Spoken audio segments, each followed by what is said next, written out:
Hi there, everybody. How you doing? Welcome back to Comic Book 101. I don't have Mark and Elizabeth here tonight, but we do have some special guests with us. Let me go ahead and introduce them. We have Ken and we have Remy. How y'all doing Hi. tonight? Doing great, doing great. Thanks for having us. It's great. Thank you for coming on. So let me go ahead and ask y'all. We'll start with you, Remy, first. What got you Sure. into comics and everything? I mean, I've been into comics since I was a kid. I was born in '88, so '89 was right when, Michael Keaton's Batman came out. Being 1 year old, I had no idea what I was doing. I, of course, had no idea about comics, but my dad did. Dad loved Batman, for me anyway, so he made sure I had, action figures, and I just kind of never remember a time where I wasn't into comic books. Like, pretty much Batman, Joker, been in my life the entire time. I can't remember a time that I wasn't. But truth be told, it wasn't until, I was 24, 25, so about 8 years ago, that I actually went to, a Barnes & Noble, sat down, and just started reading. And then I didn't stop. So who's your favorite comic book character of all the different... Joker. Joker? Joker, by far. Why Joker? Yeah. I don't think people get him. Good reason. That's why it's a Joker. And Ken, what got you into comics? Initially, my dad, actually. He was a comic book reader in the Air Force. Well, when he was in the Air Force, he was reading comics. So I was a kid. I loved them from there. Trying to read at, 2, 3, 4 years old, trying to understand, and make up words to these pictures. And then as I got older, I'm probably the old man here. I was born in '71. So my favorite Batman is Remy's Batman. So that works out well. Oh. But as I got older, I kind of found my own thing, started drawing, started writing. Had a cousin who was doing independent comics also, and just kind of built slowly from there. But Batman's always been my favorite character because I like the ones that you can identify with. Like, you can always become Batman if you get really, really rich. Yeah. But you become Batman. But you can't become Superman. I don't care how rich you get. You can't become Captain America unless you get the Batman, you just work really hard, train really hard, you can get there. That's a good point. Even without the money, he's still the world's greatest fighter, detective, everything else. So without the money, he'll do fine. So who's your favorite Batman then? Michael Keaton. Michael Keaton. I like the other ones. Actually, everybody gets Affleck for Batfleck. I like Batfleck. I like the fact that he was able to great. fight. So I'm good with Batfleck. And I'm hoping Robert Pattinson does okay because Twilight is still strong on my mind. I'm like, please let him do good. But yeah, Michael Keaton's still the best to me. All right. What about Agreed. you, Remy? Keaton? Yeah, he definitely Keaton. I think Pattinson will do a fantastic job. I'm looking forward to his because it's going to be a different take on Batman. We're not going to get the origin. It's year 2. He's not going to be all decked out with the best gear. You're going to have a crappy looking Batmobile that he hand built. He hand built his suit, and it's going to show. So it's going to be more of that detective story. Yeah, and that's what I'm looking forward to on this one because that's the one thing I think has really been lacking in the Batman films is like you really don't see the intent out of it. Up until Affleck, you didn't really see him fighting that well either. Like he was always getting behind me. But like Affleck killed it in Batman vs Superman and Justice League. So I want to see the detective side. If they do a good story, Pattinson should be able to pull it off. That's what I'm hoping for. But the trailer looks good, so I'm definitely stoked for it. So we have a video from Remy. It's one of your promo videos. Do you want to talk about it real quick before we play it? Sure. Which one are you playing? The long one or the short one? The longer one. The longer one. Okay. I've been a professional magician for 20 years, and this is just kind of the promo video of everything that I offer in my performances, whether it be on stage or close-up. So it's got a range of course, it doesn't have an entire trick in it because it's supposed to tease you into what you could be getting. So the whole point of this video is for people to watch it and ask, why are they doing what they're doing? All right, let's go ahead and play that video real quick.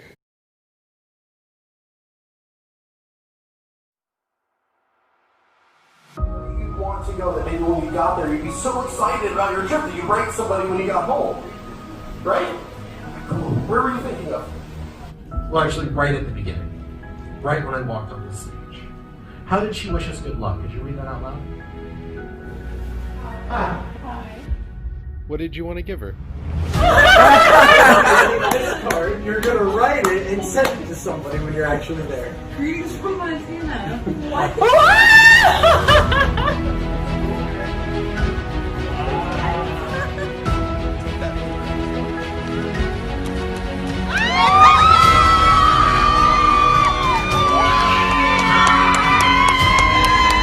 Fast and slow, which means yours.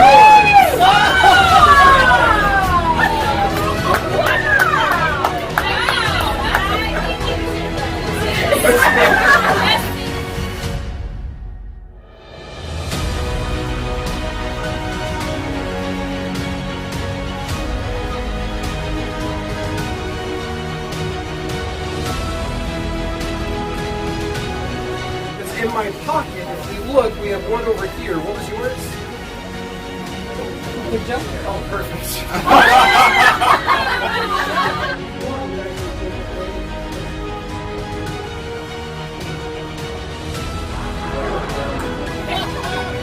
If we take the 3, we give the 3 just a little wave, we should get your clue.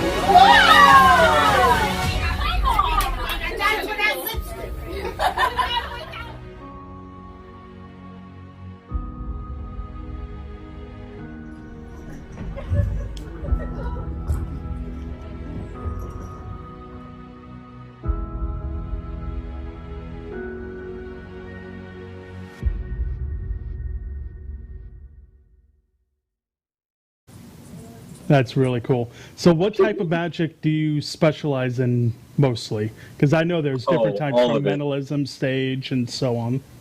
All of it. The only thing I don't do are illusions, like the stage illusions. The big box, put the woman inside, saw her in half and stuff. That I don't do. I've pretty much dabbled do. in some of the stage illusions from like metamorphoses and stuff. Because even though when I knew how metamorphosis is done, I still love watching it. I love the Pendragons when they used to do it.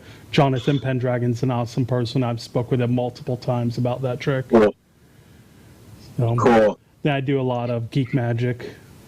Okay. I just like blowing people away because card tricks, a lot of people do them. I like to stand out from that and just make Sure. people like, oh my God, he just used a razor blade and pulled a quarter out of his arm. So it just makes people funny. So It's funny because there's this philosophy in magic that when you're walking around doing magic, you shouldn't open with a card trick because people find card tricks boring. But in my opinion, I decided to take that and kind of turn it on its head. So I use entirely blank playing cards. Okay. So you pull out a blank deck of cards, and immediately people look at you like, "What? What are you doing? What are we gonna do?" And of course, I play with the jokes. Here, pick one, take a look at it. Don't let me see it. There's nothing written on the card at all. But then that's how they kind of learn. Oh, we can do more than just pick an ace of diamonds. I can say, write down your biggest fear. So now the card that's reappearing in their life is not this arbitrary card. It's their fear of spiders that constantly comes back. And maybe I can word it around helping them get past that fear of spider or whatever it might be. that's cool. Yeah, I've seen you perform once at Spooky Empire. We were talking about that the other day. Seems like forever ago for that one. Oh, God, that was 6 years ago. What? 7 years ago? No, longer than that. I think maybe 7 years ago. I don't remember. It has to be about 7 years ago because it was right after I broke up with one person, and I remember that very specifically. But yeah, watching you live that day was really awesome, and that's how I found you on Facebook. A friend requested you. Thank you. I appreciate that. So let's go ahead and where am I? Our housekeeping. If you ever want to be a guest on our show, be a cosplay guest, anything, you can email us at homecomicbook101tv.com, info-comicbook101tv.com. Find us on Twitter, Facebook, Instagram under Comic Book 101 TV. Again, we're going to have a list of all our guests too with their information so you can find them and follow them. Our show supporters, where I always go get all my comics every week. Yancey Street Comics, great shop. They've been having a bunch of guests come in, do autograph sessions lately. And also our co-host that's not here today, Mark Muncie. We can always find him at erieflorida.com. We're looking forward to Mark next week telling us all about the trip him and Elizabeth had, and looking forward to the new book that he's writing. So I'm excited for that. So let's go ahead and go into our Cosplayer of the Week segment. Ooh. So we got a good cosplayer here.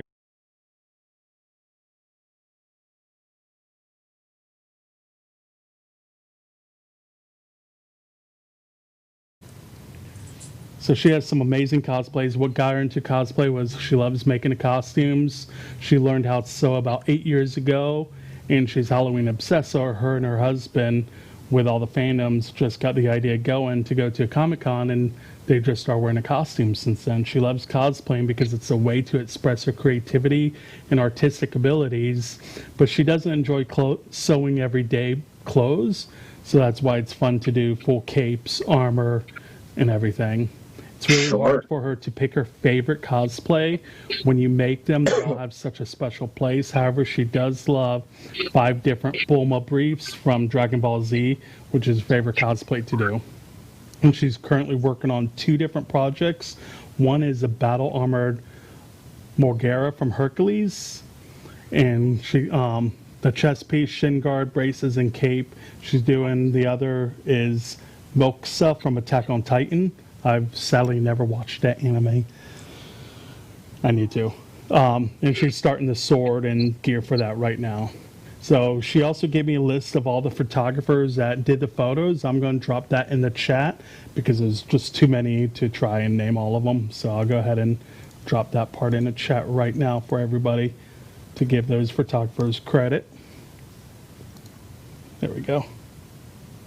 Can you remind me she did a outfit, black dress, holding the Death Note book? Misa?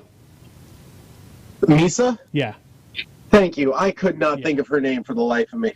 Yeah, Misa. Misa's awesome. That was actually my first anime I ever watched was Death Note. Okay. When I first moved to Tampa, I've been going to like comic conventions like MegaCon and stuff like that. I never been to an anime convention. One of my friends was like, hey, you should come. So I went, not thinking anything of it, and I fell in love with all the outfits. I'm like, what's that? What's that? What's that? He's like, you never watched anime? I'm like, no. So he gave me a stack of them to watch, and Death Note was the first one. Oh, okay. So have y'all... My first, other than Dragon Ball Z, because I think that was like every American's first, right? Yeah, I never got into Dragon Ball Z. I'm just like, my generation, it was definitely DBZ was your first one. Like that was what you were, because it was Toonami, right? Yeah. But it was DBZ, and then Kenshin, and then Death Note. Those 3. What about you, Ken? Do you watch any? I've watched some. My son got into them a bit more than I did. So, but I was in Japan when I was like 5 for like a year. So I was watching. I think Shogun Wave was actually a cartoon. I know I had the toy. But as far as I got older, that was like more like the American anime type of stuff, like Battle of the Planets, which still has roots over there. Dragon Ball Z, my son got into it. We both like Baki. So there was quite a few of them out there that be like, I think he's going to turn me on to Death Note as he got a little bit older too. So yeah, Death Note's still one of my favorites. No matter how many times I'll keep watching, probably once a year I'll watch the full anime. Oh wow, okay. I just enjoy watching it. It's good to just put on while I'm doing editing photos or whatever. Just pop that on and listen to it all day. So I'll sit in the background one day. Our topic tonight, I wonder, it's probably the fastest superhero there is. There's been debate who's faster, him, Superman, or Quicksilver. Who do you think would be the fastest one? Flash. It is. Definitely is. Now, who's the fastest Flash, do you think? Barry Allen. Who do you think the fastest Flash is? Wally, I think, is the fastest Flash. Yes, Wally is. Yeah. Yeah. Yeah, Wally's the fastest. Barry is the most important, but Wally is definitely the fastest. Yeah. So, okay. See, I got to play catch up now. Yeah. So what got y'all into Flash? Why do you like him? He's cool. Like yeah, well, he's cool too, definitely. I like the fact that he's science-based heroes, but also it's like if you really kind of look into what he can do, and look at his role in the team. He was always like the backbone of the team, but he was a more quiet one too. And then when it had to get done, you know, if you think about what he can do, it's like literally in the blink of an eye, he can resolve most problems himself. But they have to give Superman credit and everybody else credit, of course, too. But he could be done with the problem before you even start thinking about the problem. Yeah. So, question for both y'all: who do you like? Who's your favorite actor that's done Flash? Wesley Shipp. John Wesley Shipp. I mean, because of when that show first came out, that was my like, oh, they made it happen. You know, so I was excited about that. So, I mean, Grant Gustin is good. I like him. Ezra Miller turned out to be funnier than I thought it was going to be when I saw the trailers for Justice League. But, yeah, John Wesley Shipp was the first one to usher in the Flash live action. I got to go with Grant. Grant's awesome. He's gotta go with Grant Gustin. I mean, he's had the most amount of time, you know, to play Flash, so he's been able to really settle into the character.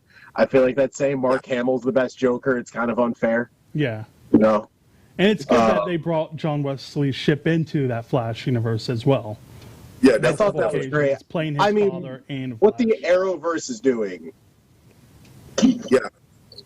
So, yeah, I'll take it. So what do you think about the cameo last season with Ezra Miller showing up? I thought that was cool. Yeah. I thought that was very cool. The fact that, because I think we mentioned it before about Crisis. I love Crisis. I love the fact that the universe is tying together. I like they brought it over and said, okay, well, we're not going to make him a regular, obviously, on the show, but it'll just be that cool extra touch. That extra Easter egg says, okay, listen, let's bring them both together, because technically they're both supposed to exist. Yeah. You know, and the fact Do you know what that meant to me? Seeing Ezra Miller on The Flash, it told me DC was finally going to do the right thing. Yeah. Because they have been saying the Arrowverse is totally separate from the movie thing, that you shouldn't put them together.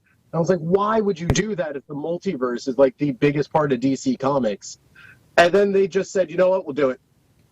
Yeah, that's the biggest cameo. Nobody was expecting that. What I found out, they already filmed everything. Then they decided, hey, let's bring Ezra on here, can we? And nobody except the small crew that was there knew it. Not even the rest of the cast knew it. Oh, wow, okay. So that's the best part about that. It just shocked everyone when it premiered on TV. Yeah, definitely. So let's go ahead and start into... I remember jumping out of my seat like... I was screaming. I was happy. Everybody else in the house was like, can you shut up in your little hobbit hole? I'm like, leave me alone. I'm just fanboying right now. And can we just like pause for a moment and admit that this Crisis on Infinite Earths on Arrowverse was bigger than Endgame? Yes. Yeah. Yeah. Definitely. Yeah. Thank you. That makes me so happy other people feel that way. Well, they had more of a payoff. Like they knew they had to live up to it. Like Endgame is like they were creating their own lane. But even when they were building, setting up for Crisis on Infinite Earths, they're like, listen, we have way too many fans and we can't do this right. You know, so they knew what was at stake if they messed it up. The one thing I was happy with Crisis, I wish we could have got more, was the very end with the Green Lantern. Yeah. I wanted more. I wanted to see Diggle pick up the ring and actually do it. That's just when the man's going to be the man now. I got you, yeah. Well, the rumors are that they still might pursue that, so, but who knows? They're supposed to be doing a Green Lantern TV show for HBO Max, so hopefully I don't think it's going to tie in. Something happens. Might do a new character as Stewart or somebody, but I'm not sure. But he left and he went to Supergirl City, so hopefully he'll show up still sometime soon when everything comes back on TV. I didn't know he went over to National City, so that's cool. So let's go ahead and dive into our topic. The first key issue was Showcase Volume 1, Issue Number 4 in 1964. That's the first time we see Flash. And it's the Barry Allen Flash we see. So it's the whole story of him being struck by lightning with the chemicals and everything. Yeah, that's its own. Yeah. That set up the whole new age of comics as far as superheroes. You know, it's different because, like I said, it's very important to add a multiverse too in DC. Because Marvel, you had mutants and everything, so this is him getting his powers just from lightning and playing with the chemicals. And you know, I think this is an interesting point to touch on with the Flash. Up until Cyborg, which kind of fits into this category, Flash was the only member of the Justice League that wasn't born with powers, was given powers, and chose to be good. that's a huge deal looking at the other characters. I mean, like Green Lantern, he doesn't really have powers. He's got a ring, but he has a job. Yeah. Right? Superman was raised to be the all-American boy, but that's who he is. Barry got powers and then decided to be a good guy. He could have just as easily been the Reverse Flash. Yeah, he could have just decided, hey, I got this power. Let me just start robbing banks. Nobody will catch me anymore. He's unstoppable. And the next one we're going to talk about is Crisis on Infinite Earths. Came out in April 1985 through March 1986. This was a big, huge comic storyline. And it lasted a whole year. Mm-hmm. Yeah, I have 12 issues. And George Perez also worked on this one. My favorite artist. Yeah, George is awesome. So what do y'all think about this comic? Crisis, I thought, was one of the smartest things DC could have done. But it really, to me, that really showed how important the character of the Flash was, not only with what he was able to do. I mean, you had Superman, the greatest, most powerful ever, and Flash was the one that saved everybody. Yeah. So we had Anti-Monitor and the Monitor and Anti-Monitor in this. He captured. Let me go back. Alan's captured by the Anti-Monitor and brought to 1985. And according to Flash, he's the only one being able to capable time travel the universe to fix everything. Yeah, by natural means. Yeah, he was the only organic being able to do it on his own power. Mm-hmm. And again, we got to see this on the Flash TV show as well, which they did a great job. Changed a little bit from the comics, but kind of had to. It was good to still see that on a big, small screen. Then the next comic is Blackest Night. Ran from 2009 to 2010. And this got really dark with pretty much zombies and everything. Everybody being killed off, brought back as the Black Lanterns.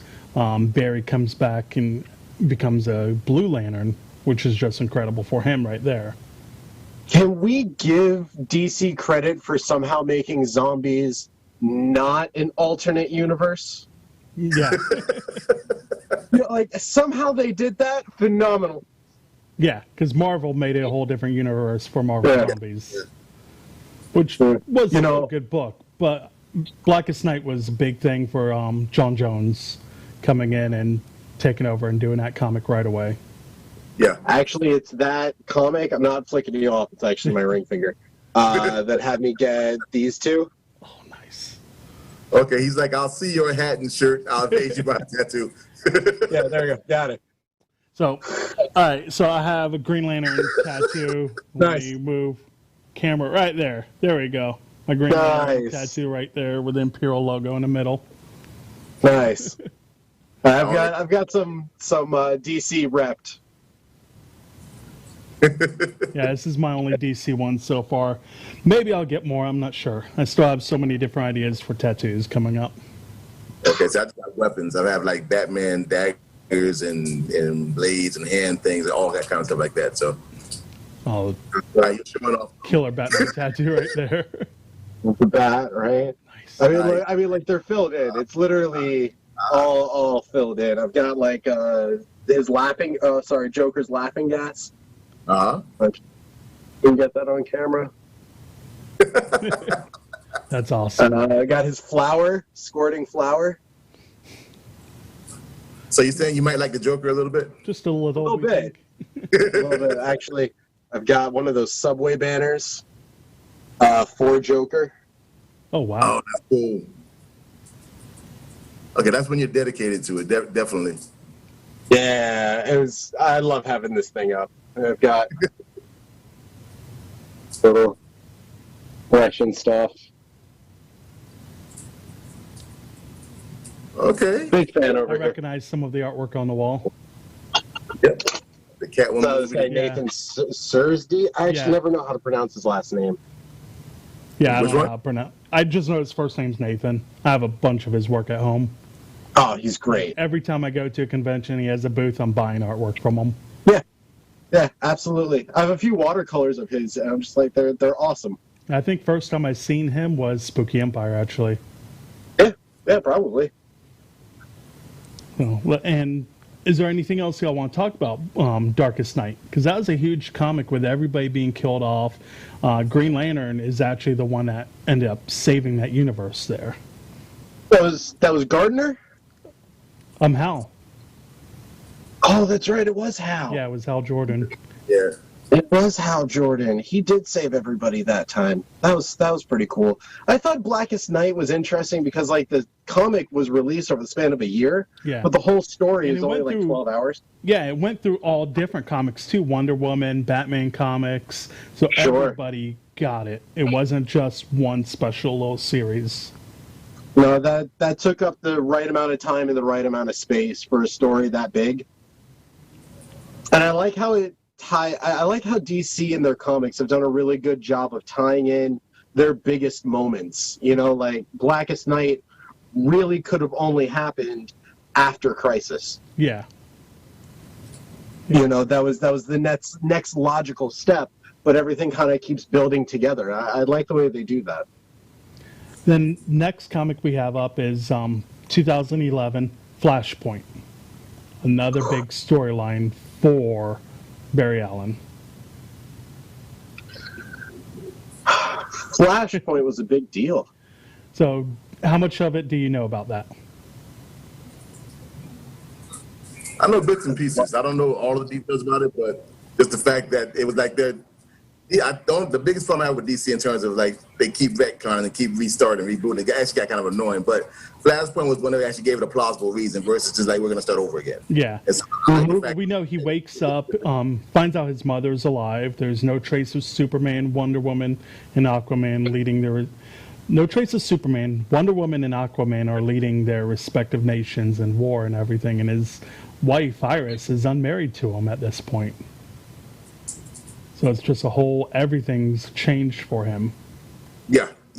Which showed how influential a character he was too, in terms of like everybody's life is gonna be different if he's not in there to some degree. Like his existence has meaning. So that's a big point there too. And that's the movie we're going to get as well. They're saying the new Flash movie with Ezra Miller is going to be a Flashpoint movie. Yeah. With Michael Keaton back as Batman. Yes, and Yeah. Ben Affleck as Batman. Yes. Yeah. And the big news they just kind of recently hinted at is this is going to be like the reboot as well for the DC Universe. I heard that, yeah. Which I think they could do it decently because some of the things, like Wonder Woman worked very well. Aquaman was decent, but it's like some of the things that the Snyder wanted to do in the Snyder Cut, which I'm assuming would still be in there. Like one of the things I heard was that he was going to kill off Batman in his version. So I'm wondering if that's going to happen in the HBO Max version. But I'm like, okay, well, killing off Batman makes no sense to me. Yeah. So I'm hoping if they're going to retcon it, they're going to say, okay, well, listen, we're going to go with something that's a bit more tied into what the true characters are in the comics. You know, versus like everybody wants to put their own stamp on it, but they're kind of losing some of the character concept doing that. I'm looking forward to Snyder Cut because we're going to see more with Barry Allen. We're going to see Iris because in the trailer for it, you see him saving her. And then they took her out of the movie. Yeah. It's going to be good to see what they do with that. Oh no, I want to see it. Don't get me wrong. I'm just saying this. Like it's all rumors right now. I don't know what his real plan was. That was one that I heard is that they took that plot line out where Batman basically says, I'll sacrifice myself, go save the world. And it's like, okay, well, you kill Batman. Kind of like when he did Man of Steel and they killed Jimmy Olsen. I was like, why? Yeah. You know, so Kill off Superman and I'm happy. Did they kill Jimmy? If I say kill off Superman, I'm expecting a text from John, the owner, any minute, talking bad about his Superboat-Man. We have so much Superman stuff on the Nerd Talk set, and I just pick on it all the time. Okay. So next comic we can go into, one of y'all put this in our chat, Flash of Two Worlds. Oh, that was me. So I'll let you go ahead and talk about that one then. Oh, Flash of Two Worlds. The thing that I liked about, well, at least the one that I recently picked up was there was a modern version that was retold with Rebirth. But the thing that I really liked about it is that it was able to show that we could, as readers, follow the same character twice. You know, it was nice to be able to see that we could see a Flash and see another Flash and see them exist together. And I think that was really important for the actual storyline itself. And to be able to play with the multiverse like that, I think that was also a really big deal. Yeah, that introduced the Earth 2 originally and all that stuff, and it kind of brought all of that out. If I recall, isn't this where we found out that the guy, that the Barry Allen was inspired by the comics written about the Flash, where Gardner Fox was tuned into the events of Earth 2, because then he found out that was where Jay Garrick lived? Yeah. Yeah. Mm-hmm. Yeah. I thought that was a really cool idea. Like, I don't know, there's something really great about that he was inspired by a comic, and think about how many people in our real lives get inspired by a comic book. Yeah. I think it humanized Barry even more. And Eddie in the chat mentioned they opened up the multiverse as well. Sure. Yeah, wouldn't have had it without that. Sure. So, and then let's go ahead and go to the next one after that, the reboot, the New 52. New 52, if I remember correctly, had one of my favorite Flash moments. It was when he discovered his ability to vibrate through walls. And he discovered it because he was really tired one morning and was drinking like a double shot or a triple shot of espresso. And he started vibrating in his chair and literally vibrated through the floor. Oh, okay. Pretty sure that happened in New 52. Yeah, thought that was a marriage fabulous way to discover your powers. He never got married as well in New 52. Oh, that's right. That's right. This is when he started with Patty. Yeah, and he's actually 5 years younger. That was pretty creepy, the way he pursued Patty. Like, he definitely got a little stalkery there. Okay. I have to go check him up. Showing up randomly. Trying to see what else in these notes said about it. I haven't read much of New 52. When they redid that, I kind of got bored of DC for a while. So I'm bad on the New 52. New 52 was really nice in that they reintroduced the Reverse Flash. They had a new identity. It became Iris West's brother became the Reverse Flash. And he was mad at Barry. Oh, what happened? He was mad at Barry. No, not at Barry. He was mad at somebody for not being there for him. So he ended up killing his dad and trying to fix his life that way. But, of course, the villains never do it right. That's why they're the villain. So, speaking of Flash villains, his biggest villain is probably Reverse Flash. Yeah. And, hands down. And one of y'all mentioned in the chat that that's pretty much his Joker. Yeah. And Eobard Thawne is absolutely his arch nemesis. His history I find to be so interesting. He started off in like the 25th century and idolized the Flash and kept trying to figure out how to get into the Speed Force and all this. And every time something came up in his life that would hinder him from doing it, the Reverse Flash would show up and eliminate that problem. Yeah. Before Eobard Thawne became the Reverse Flash. And it kept happening over and over and over again until finally he was able to actually create the Speed Force, get it himself, and that's when he, after traveling through time, that was when he found out that he was never destined to be the Flash. He was destined to be the Flash's greatest nemesis, and being stuck in the Speed Force for 50 years drove him insane. He's probably the one person that's been able to defeat the Flash multiple times as well. He can always one-up Barry. He can't kill the Flash. Why is that? In one of the comics, he went to kill him, and right as he was about to kill him, he started fading away. because his inspiration was the Flash. So if there's no Flash, there's no him. Yep. Exactly. Then there's been other stories that indicated a possible link between the Chloris formula and Velocity 9 created by Vandal Savage as well to make him the Flash, Reverse Flash. Oh, okay. So, but he's very... So, on the Flash TV show, what do you think how they represented Reverse Flash? He's evil. Yeah, I like it. I like the twist they gave him. They didn't just make him like it was never what you just expected him to be. You know, they kind of played him off with like he had a purpose for everything. He was always a step ahead of everybody. Yeah. I like the fact that he's methodical, not just I'm just running fast trying to try to kill you or something like that. It was fun in the show because in the beginning you don't know that's him till the one scene you see him actually stand up from the wheelchair. It's like, oh wait, what's going on here? I remember that. Yeah, I remember that. I liked how he not only played hell with Barry, but he played hell on everybody. I mean, Cisco was mentally messed for a while. Caitlin, everybody. You know, he really did a number, and it wasn't just because he was fast. And I think that that's one of the things that truly makes him a terrifying villain. Yeah, because he was so close to everybody. Like you said, Cisco looked up to him like as a father and everything. Mm-hmm. Then to find out, wait a minute, you've been screwing with us from day one, and we didn't even realize that the person I looked up to, mentored under, is trying to kill me now, and almost did kill him. Yeah. And then there's been other Flashes. We've had Zoom and the zombie Black Flash and everything as well. Did you read how Black Flash came about? No.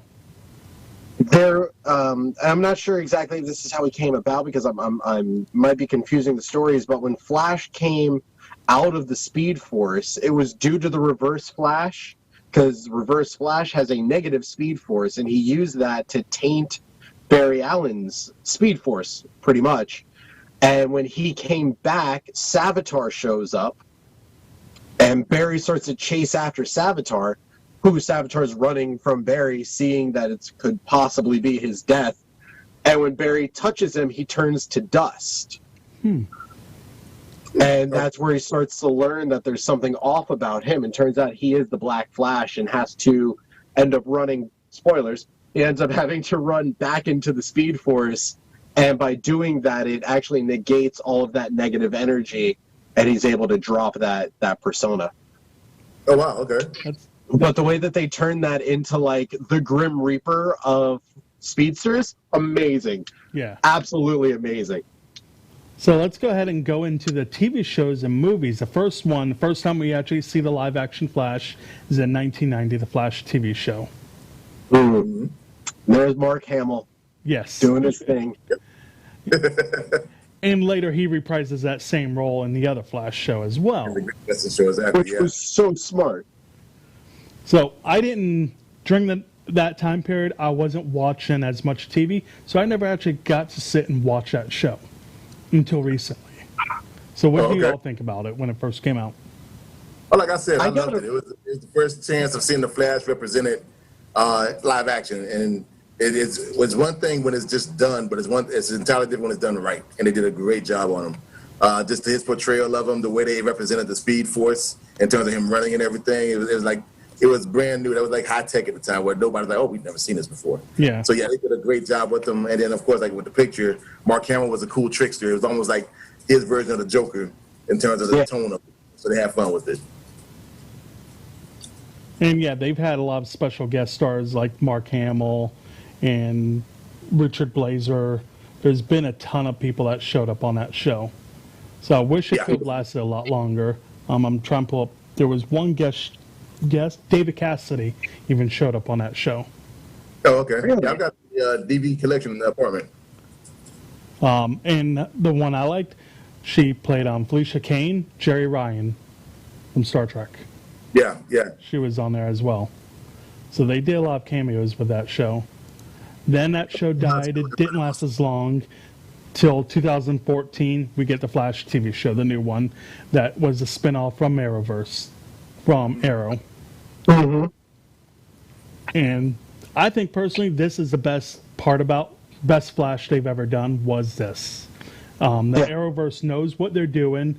They've done everything right for Arrow. They took the risk, did Flash, and that was a huge show. I loved season 1 was the best season, I think, still, just because you didn't know what to expect. Yeah. And even though it's going on, what, 7th season now, I think? Yeah, they're about to hit season 7. So, January. What has been your favorite season so far? Well, so I got into it because I was watching Arrow, right? So I got to meet Barry Allen like from the get-go, and I was like, oh, we're gonna see the Flash on this show. That's amazing. And then I found out he got the spin-off. And I remember I logged on to Facebook one day, and one of my friends posted like, oh, they leaked the pilot episode. That's how I saw it. And then, like, I remember looking it up. I finally downloaded it. I saw it like 9 months early or 6 months early, whatever it was, and I was like, "This is gonna be great." I liked how Zoom. I think Zoom in season 2 was a great villain. I think that I definitely felt more on the edge of my seat with Zoom than any other villain. I remember asking myself way more often, how's he going to beat him? Yeah. You know? What about you, Ken? I gotta go with season 1 too, mainly because of the fact, like you said, you don't know what to expect. But I also like seeing how things tie in. So I like the fact that they showed that they were crossing over, that they showed that it's just the universe and they're bringing new characters in. I wasn't quite sure how they were going to do Cisco because, of course, being a comic book junkie, I know about Vibe from the comics too, like that might not work. But they even worked that in there gradually over the seasons and built him up too to be a good character too. Yeah. So as far as live action, so it's like, season 1 set the foundation for it. So definitely, I'm like each of you. You say watching Arrow, saw Barry, I'm like, oh, they're gonna do him good. Let's see how it turns out. Did a good job. Got a Flash season. I'm like, okay, I like it. I'm good. Now I'm watching it all. So yeah, they definitely did their thing. But that it's hard to beat season 1 on anything. It's usually where they find their footing and find out how to play it. But it's also where you really kind of see what their brains are coming up with, what's churning. Yeah. So yeah. And I like the storylines. You're getting more story arcs with Cisco, with Caitlin becoming Frost and everything, and you're learning more about their storylines as well. And that's what I enjoy about that show. It's not just all about Flash; it's everybody. They want to teach you more of it. And they balance them well. Like they're very. Oh, sorry, Ken. Go. No, I'll just say I like the fact, like you was saying, about the whole team things. Like I said, you don't focus on just the Flash, or even just focus on the character of the Flash. Not even on his show. It's like, okay, it's a team effort, and you're showing Barry's life too. So it's kind of like, okay, you're not just focused on the superhero. You're trying to actually make him a character, a multi-dimensional person, versus just like, hey, just watch him run fast and stop a crime. So I like the fact that they're trying to incorporate all of that in there. They're very well balanced in the way that they're self-aware. If they have some Barry and Cisco, then suddenly they're, oh, wait, we need to do Barry and Caitlin and Cisco. They make sure to jump between, make sure you're getting this full development between each of the people. And let's give Tom Cavanaugh some credit for playing like 17 different versions of the same character.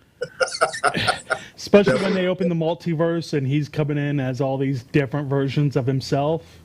He's Which one's your favorite Wells?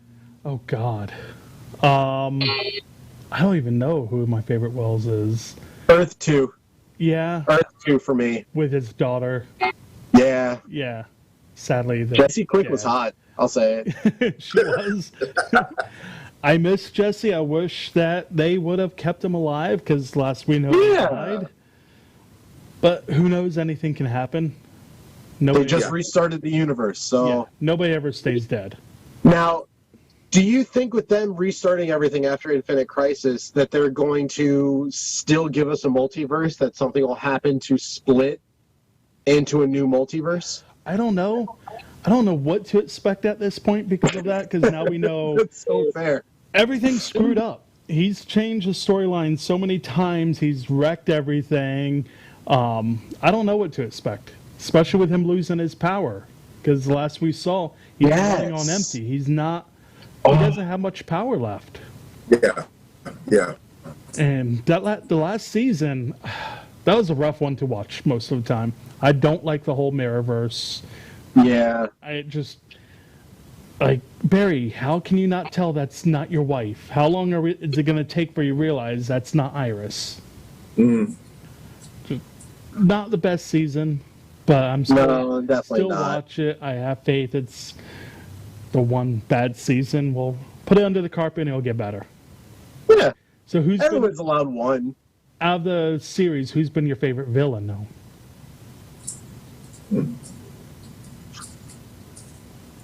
I'm a little biased towards the maestro, the guy who made the musical episode happen. Yeah. Because that's an amazing episode. And that was the one with the crossover with Supergirl, wasn't it? Yeah. Because both of them were on the show Glee. Yeah. Which I did not know about that. Wasn't Papa Joe in Rent? I think so. Yeah. I didn't know they both were in Glee till after I watched that episode. I looked into it. I'm like, oh, that's why they can sing. That makes sense. But I'd have to say, favorite villain, though, like I'm biased towards that one, but any version of the Reverse Flash. So either Zoom, Solomon's character, or Eobard. Yeah. The Wells. Either one of those, I think, were just absolutely well done villains for a TV show. What about you, Ken? Say Wells, but he's like all of them. Like he's like you said, he's like 17 characters version of himself. So Wells is like my favorite. Like I said, just the range of him as an actor to be able to say, okay, I'm going to be me, but not me, just a little bit different each time. He kills it. Yeah, I think Gorilla Grodd is probably my favorite one. Okay, yeah, Grodd's I've cool. always liked Grodd, and seeing him on there, I'm like, oh, I want more of Grodd. I want to see him do more on the show. And Shark. I like when they first teased him. Yeah. Did you read how in the comics how Grodd and the turtle are working together? No. So they recently discovered that there's more than just a speed force. So something happened where they broke the source wall. And when they ended up breaking the source wall in the multiverse, like, things just started coming out into our universe, and it started unleashing these different powers. And one of the things they discovered is that the opposite of the speed force is the still force. So while the speed force is kinetic energy, the still force keeps you still, pretty much. So the turtle, I believe, taps into that, and Gorilla Grodd somehow is given that given turtle as a baby from Lex Luthor, and uses his telekinesis to amplify the turtle's control over the still force. Okay. That's interesting. I definitely need to check that one out now. Yeah, I hadn't heard about that at all. There's that, the Sage Force, which grants you super genius level intellect. Yeah. And then there's the Strength Force, which both of those are being wielded by Professor Zoom right now. So, and there's two others that we don't know what they are yet. Yeah. I think it was Green Lantern set them free. One of the Lanterns set them free. So what has been your favorite crossover they've done? Because we've seen, 3 or 4 of them so far now? Different crossovers? The one where Barry and Ollie switched bodies, and they had to figure out each other's powers. Yeah. That was fun. That's the same one that his daughter shows up in, isn't it? For the first time? Don't remember. Mia? Was that the wedding episode? Oh, yes, that is the one where Nora shows up. Nora shows up in it, yeah. Oh, that was cool. I like Nora. She was probably one of my favorite characters that they did. Yeah, that was a good reveal, too. That was a good way to build up to, oh, who's this chick? We know she's important. Who's this chick? She keeps just randomly popping up. So next Flash we want to talk about is from Justice League, Ezra Miller. At first, when I saw his suit, I don't like his suit. I don't like that whole armor look. But Ezra Miller is a great actor. I think he did great doing the Flash himself. He was great as Barry Allen. Didn't they say it's like 86 pieces of armor or something that they had to put together every time? Yeah, it's something crazy. Yeah. And it doesn't look like it's comfortable. Well, no, I like the fact that they wanted to go a different direction in the TV show. and 2, it looks like somebody who was trying to not get hurt would have. Yeah. I'm not a fan of the strings across it as much, but the overall armored look is like, hey, I'm trying to be safe. I don't know about fighting. Let me make sure I'm protected. I can see that. So I'm sure to get more refined in his own film. But like I said, just that initial, like the Flash year 1, so to speak, that would probably be something he would actually have because he's scared of getting hurt. Sure. I mean, he even said it himself. He's like, I don't fight. I pretty much push people and run away. Run away, exactly. Yeah. He's not a fighter. Exactly. Just save one. So I'm looking forward to the Flash movie. Ezra Miller's coming back doing it. I hope it's going to be great. Is it coming out next year or the following year? Did they ever give a timeline? I think a lot of things got pushed back, so I'm not sure exactly though. But I think I'm hopefully thinking 2021. So, and they, in an interview they did with Ezra, he said he can't go into much detail, but there are going to be a lot of superheroes in the movie. We're going to see a lot of DC characters in the movie. Because it's Flashpoint, they kind of have to do that. I mean, you can't say I changed the whole universe and then not show the universe. So they kind of have to have a lot of that. So Michael Keaton. In that movie, what superhero, what DC character do you want to see in that movie? Green Arrow. Green Arrow? Yeah, outside of Batman, of course, my favorite. I really like to see a well-done Martian Manhunter. Like, whereas, like, he's not background, although it's not his film, but to see him kind of stand out like, I am the shit, too. Yeah. So I like to see him do it. Well. I want to see Green Lantern. I really want to see a good Green Lantern, whether it's Al Jordan or any of them. Maybe Ryan Reynolds. Oh, no more Ryan Reynolds. Green Lantern, please, no. Let him stay dead. Ryan Reynolds was perfect for Hal Jordan. Just the movie wasn't good. The movie was horrendous, but he was perfect for Hal Jordan. But the funny thing is that they actually originally planned for that to be the beginning of the DCEU, and they were like, "Oh, this didn't work out so well. Let's do another one." So that's why they did. That's why they didn't jump off them. But that was actually supposed to be the re-emergence as a viable film property, a viable film franchise. They went too big. They wanted to start DCEU. They should have just picked a homie character. Like, I think what they should really do is do the Question. I think the Question would be good. I don't know about a movie per se, but you want time for him to build. So the Question would be a great series. Hear me out. Hear me out on the Question, right? It's a conspiracy theorist, which today is going to be super popular. Yeah. Right? You can kind of underdo the movie. You don't have to make a big deal about it because nobody really knows who the Question is, so you can advertise it however you want. But Kevin Smith already said that he would direct the movie, so you get this Kevin Smith following, and he could have been the one to tie everybody together. I think he would have been a great starting point. Kevin Smith directed some episodes of Flash, and they were great. Yeah. So I want to see Kite Man. I want to see Kite Man on a big screen. Just because Kite Man's a big joke. But I just want to see Kite Man. Give me him just for one little panel. Just give me him. I was reading an interview with Kevin Smith, and he said something like, yeah, they asked me to come in and direct an episode of The Flash. And I was like, all right, what's going on? They're like, Barry's dead. How do I do with that? What do I do?